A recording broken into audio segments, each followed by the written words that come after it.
Are you primarily a laptop user or only living the laptop life and feel a little bit of anxiety when it comes to screen real estate, particularly when you're traveling for work and you really need that extra real estate to get work done quickly? Well, here's a product that's going to solve that problem for you. Today, we're going to look at a laptop screen extender. This is going to add an additional display to this laptop. We'll look at how this product is structured, how it will actually work with your laptop, how you can use this to add additional real estate without adding a lot of extra bulk and weight that will still allow you to get productivity and work done very quickly, very productively and efficiently while you're away and traveling all about. And we'll just do a quick unboxing here to take a look at what's included. Inside the box, we have some cables here, starting with a USB Type-C cable with an angled head for quicker connection, a standard HDMI cable for an older laptop without alt mode out, and a USB Type-C to A for power with older laptops. And then we have here the actual laptop screen extender itself, some printed material, and a user's guide to help you get started and all of the different connections, and a quick start sheet here, which also helps you to understand how you can connect and use the actual on-screen display. And that said, you have the actual laptop screen extender in this black finish. It does pick up a little bit of fingerprints. It does have this extendable stand here as well that you can use to lay it on the desk if you want to use it on a position that is not right-handed. You have some ports here, two USB Type-C ports and an HDMI port to a mini HDMI port. You have some, as we open this up here, you have 3 buttons inside that allow you to use the functions and the menu on the actual display panel itself. And finally, you have this slide out extender, which allows you to clip this onto your laptop's display panel and the lid very efficiently. But if we open it up, because we do want to connect it, so let's talk about how it connects. So here is essentially what you have. You have a base here that attaches to the back of your laptop screen and will basically allow this to be stable. And then you have the actual extended panel itself. So this is the 14-inch 1080p panel that can extend your screen. Now, there's 3 buttons on the actual panel itself. There is a power button, and there's 2 multifunction buttons that can be used to navigate the built-in menus. And there is this adjustable hinge here that you can use to connect, to attach this to various sizes. Of course, being that this is a 14-inch display extender, it would make sense to connect this to a 14-inch laptop, but there's nothing preventing you from attaching this to a 14, 15, or perhaps even a 16-inch laptop. Now, on the back of this, there are 3 different ports, and there's 3 different types of connections possible. So you have a USB-C connection for a full functioning, a USB-C port here that has DisplayPort alt mode out, which is the case with this laptop. We're going to demonstrate how to use just a singular USB cable to get this connected. Alternately, if you have a laptop that is a little bit older or perhaps does not offer that functionality, then you still have the option of USB for power and of course an HDMI connection, a more traditional connection for video output. So for that, we'll grab the supplied USB Type-C to C cable. We're going to plug in one end to one of these USB Type-C ports here. It really doesn't matter which one. Then we'll open this up like so. We'll use the top hinges here to anchor and the right hand side as well, and extend the clip and let it go, and it will grab onto our laptop display. Now, because it's lightweight enough, there may be a little bit of wobble if you're slamming the table, if you're really tough, rough typer. Otherwise, you shouldn't have really that much of an issue in terms of being able to use this with the laptop. So now we'll plug this in into one of our USB-C ports. This is a Snapdragon powered laptop. I have 2 USB Type-C ports here, and voila, you can see immediately here that the KX2 kicks in, and we have a 1080p signal at 60 Hz. We're able to adjust it a little bit in terms of positioning. Just hold this display. It is nice and taut. So when you have it at this angle, you basically now have extended laptop screen. You have a 1080p display in addition to the built-in display of your laptop here.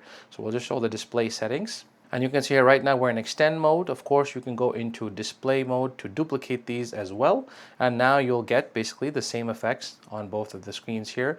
So it's really up to you how you want to use these displays. You have full functionality as if you would with a full external monitor that you would have to carry with you, and would have to have potentially its own stand and so on and so forth. So if we go into number 2 here, and we can identify it, this is screen number 2. If we go to display number 2 here, we can see that the resolution is a 1080p. I currently have it scaled to 125%. And of course, if we look into the advanced display settings, we can see here the refresh rate. So the only option we have here is 60 Hz. So this is a 60 Hz panel, or 50 Hz if you're using it in the EU. So nicely, very easy to add. There was no drivers, no installation, no other hassle whatsoever. It really couldn't be easier to extend your desktop's laptop screen space than just attaching this to your laptop display cover and then plugging in via USB-C.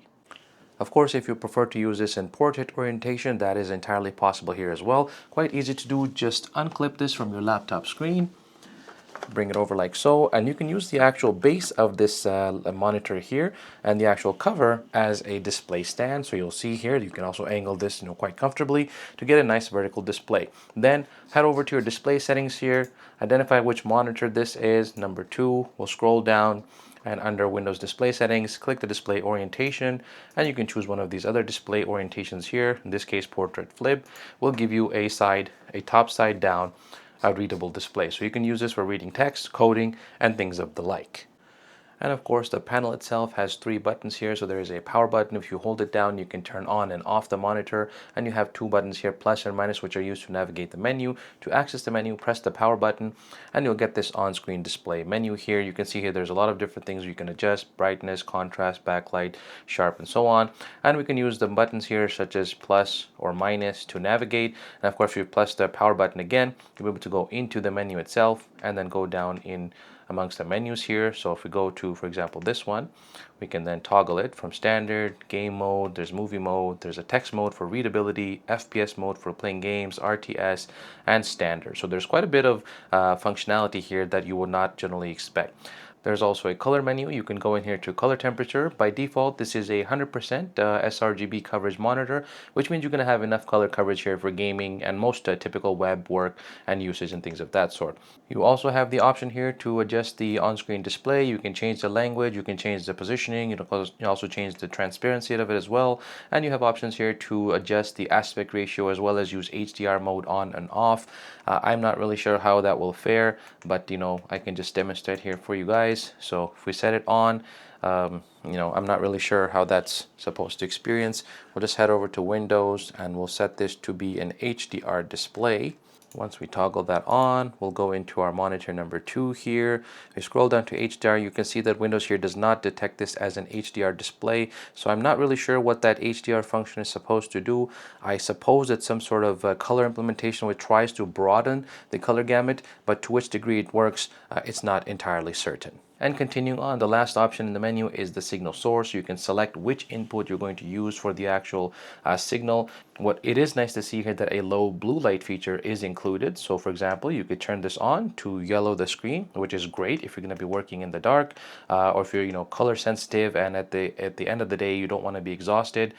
All right, verdict time. So after having used this display extender for a few different days here with my laptop, I would say that this is an excellent device. Now, what is my verdict? If you're looking to get extra real estate when you're on the go, you need that extra screen real estate for productivity, but you don't want to carry another portable monitor or something that perhaps might not have its own stand or would not actually line up to give you a good field of view where you can just kind of pan across, then this is a very good addition. It is a must buy for those of you.